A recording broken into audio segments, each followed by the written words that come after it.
सुना ओला इलेक्ट्रिक। आप देखिए 50 रुपए में आप ओला का स्टॉक लेना पसंद करें या फिर 1 लीटर की कोका कोला की बोतल। Hi, this is Dev and watching traders diary. समझते हैं टू व्हीलर ऑटो स्टॉक्स के अंदर जिस तरीके से हैवी बल्कि डिस्काउंट चल रहा है स्टॉक्स के अंदर, क्या एक बाइंग अपॉर्चुनिटी बनती है। अब देखिए, जैसे ही आईपीओ आया था उस वक्त एक कंपनी से आपका काफी ज्यादा कंपैरिजन किया गया था, हीरो मोटोकॉर्प, एक प्रॉफिटेबल कंपनी, वैल्यूएशन एनालिसिस करी गई थी।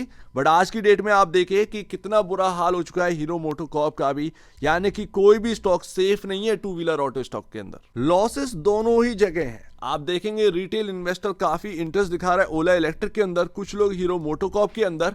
बट अगर आप देखेंगे मार्केट कैप देखो आप जरा, हीरो मोटोकॉर्प कहां पर यहां पर ना प्रॉफिटेबिलिटी रखता है ये हम सब जानते हैं। मार्केट कैप कितना है? 75,000 करोड़ का।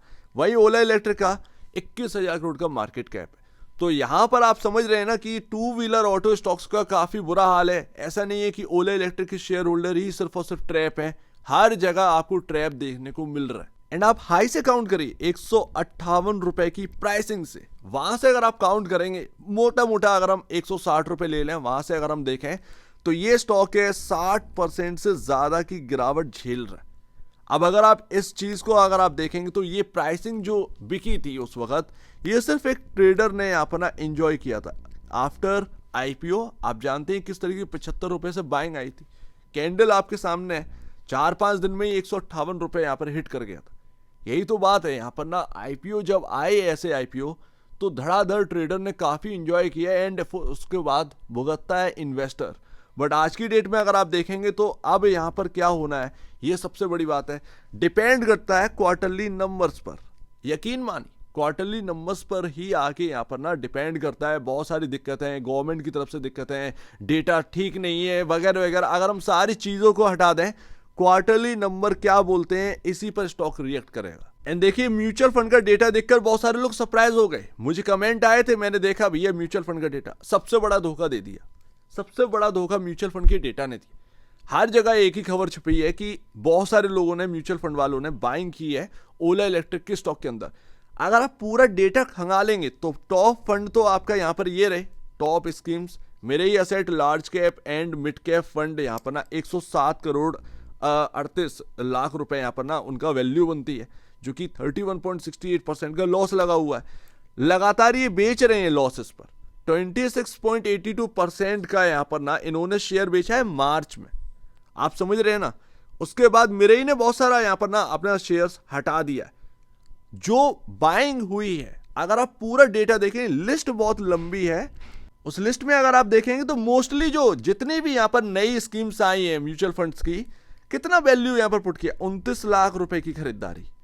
किसी ने 13 लाख रुपए पुट करे हैं ओला इलेक्ट्रिक के अंदर। ऐसी बाइंग हुई है, ये तो एक तरीके से धोखा ही हो गया।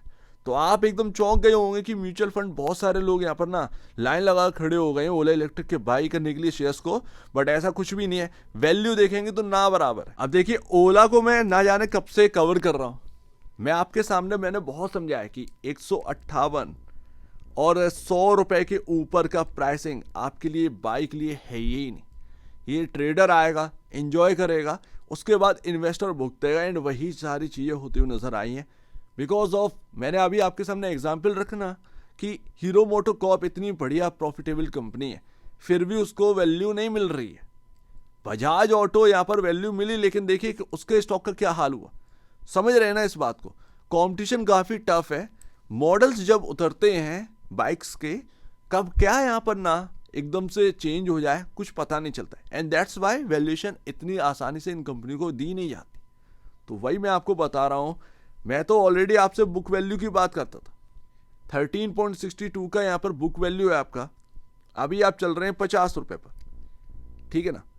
अब अगर आपको बाइंग करनी है तो थोड़ा थोड़ा बाई करिए, ताकि एक एवरेज प्राइस मिल जाए एंड उसको 5-7 साल के लिए छोड़ दीजिए। फिर चाहे वो यहां पर ना 10 रुपए का स्टॉक रह जाए, या फिर यहां पर ना 150 रुपए का स्टॉक हो जाए, 200 रुपए का स्टॉक हो जाए। क्योंकि आप रोज रोज देखेंगे ओला इलेक्ट्रिक को, आपको कुछ नहीं मिलने वाला। एकदम से सारी चीजें नहीं बदलने वाली हैं, आपको टाइम देना पड़ेगा।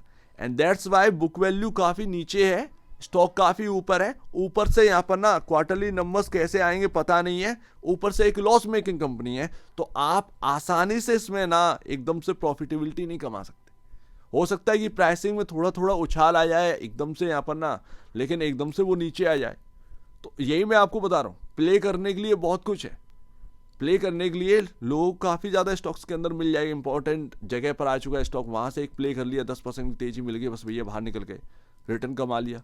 शॉर्ट टर्म में आप ऐसा कर सकते हैं, बट लॉन्गर टर्म अगर आप देखना है, आपको धीरे धीरे बाई करना चाहिए। अगर आप ओला इलेक्ट्रिक को पसंद करते हैं तो धीरे धीरे बाई करिए, एक एवरेज बनाइए और उसको 5-7 साल के लिए छोड़ दीजिए। तो डिपेंड करता है भैया क्वार्टरली नंबर्स पर। एकदम से 158-160 रुपए का प्राइसिंग नहीं आएगी ओला इलेक्ट्रिक के अंदर, ठीक है ना। वो स्पेकुलेशन आप कर दे तो अलग बात है, क्योंकि आप भी जानते हैं ओला इलेक्ट्रिक का हाल कैसा है और क्या क्या आगे क्या रहने वाला है। सभी ऑटो टू व्हीलर स्टॉक्स का यहाँ पर ना काफ़ी बुरा हाल है, तो इसीलिए मैं आपको बता रहा हूँ। बाकी कंसोलिडेशन चल रहा है, लेकिन मैं अभी भी बताता हूँ कि अगर आपको मिल जाए 35-37 रुपए के आसपास, अगर आप 5-7 साल के लिए देख रहे हैं, ज़्यादा बेहतर होगा। जो भी करना है वो 5-7 साल के लिए करिएगा ओला इलेक्ट्रिक के अंदर, फिर वो एक आपका जो है ना रिस्क फैक्टर काफ़ी कम हो जाएगा। रिस्क फैक्टर आपका कम रहना चाहिए, इससे बढ़िया बात और कुछ नहीं होती। रिस्क फैक्टर आपका यहाँ पर ना आपके हिसाब से आ जाएगा, तो वो आपका रिस्क और रिवॉर्ड काफ़ी अच्छा बेहतरीन बन जाएगा, तो ये बेहतर रहता है। तो आराम से यहाँ पर समझिए। बाकी अभी कंसोलिडेशन चल रहा है इस स्टॉक के अंदर, एक ही रेंज में 50 रुपए को काफ़ी बेस बनाकर काम किया जा रहा है। मैं यहाँ पर ना देख रहा हूँ निचले लेवल 45 रुपए, काफ़ी इंपॉर्टेंट, ठीक है। ऊपरी यहाँ पर 59, अगर ये 59 क्रॉस हुआ यानी कि एक मूविंग एवरेज आपका क्रॉस हो जाएगा 50 डेमा, एंड उसके बाद इस स्टॉक में शायद आपको जो है रिटर्न मिलना थोड़ा बहुत स्टार्ट हो, ये पूरी बात है। तो यहाँ पर 50 रुपए पर कंसोलिडेट कर रहा है स्टॉक। 45 काफ़ी इंपॉर्टेंट है निचले लेवल, एंड 59 ऊपर क्रॉस किया तो फिर एक थोड़ी सी तेज़ी यहाँ पर बन सकती है। वो तेज़ी कितनी होगी ये कहना काफ़ी मुश्किल है, क्या वो 10% की होगी, 15% की होगी, पता नहीं, बट कुछ ऐसे ही है। लेकिन मैं यहाँ पर रिटेल इन्वेस्टर्स जो कि यहाँ पर लंबा नज़रिया देख रहे हैं, मैं उनसे यही कहूँगा कि एवरेज करते रहिए। अगर आप यहाँ पर ना बाई कर ही रहे हैं तो 5-7 साल के लिए उसको जो है आप कैरी करके रखिए, ज़्यादा बेहतर है।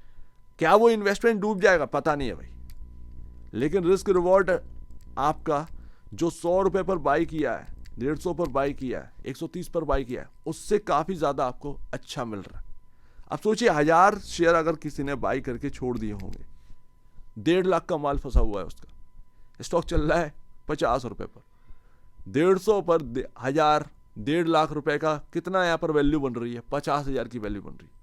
यहाँ पर जो नया बायर है वो कितना लगाएगा, 1000 शेयर अगर बाई करता है तो वो 50,000 रुपये पुट करता है, तो वो 1.5 लाख वाला ज़्यादा फंसा हुआ है कंपेयर टू 50,000 वाला, ये बात यहाँ पर रह जाती। तो आपके पास जो 50 रुपये में बाई कर रहा है उसके पास रिटर्न कमाने का ज़्यादा मौका है कंपेयर टू 1.5 लाख, वो बेचारा रिकवरी के लिए वेट करे, ये यहाँ पर बात आ जाती है। सो उम्मीद है काफ़ी कुछ आपको समझ में आया होगा भाई। यहाँ पर ना बाई करने, या अगर आप पसंद करें, मेरा कोई बाई रिकमेंडेशन नहीं है, ध्यान रखिएगा। मैं यहाँ पर सिर्फ आपको बता रहा हूँ, अगर आप बाई कर रहे हैं छोटा छोटा अमाउंट डालिए, एवरेज प्राइस बनाइए, बस और कुछ नहीं है।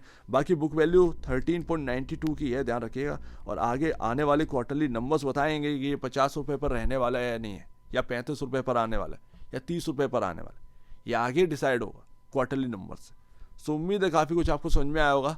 एक बार निवेश से पहले या बेचने से पहले अपने ब्रोकर एडवाइस से जरूर सलाह लीजिए, खुद की स्टडी करेगा, उससे बेहतर कुछ भी नहीं, खुद की स्टडी मस्ट है। तो अब दीजिए वीडियो देखिए, बहुत धन्यवाद दोस्तों।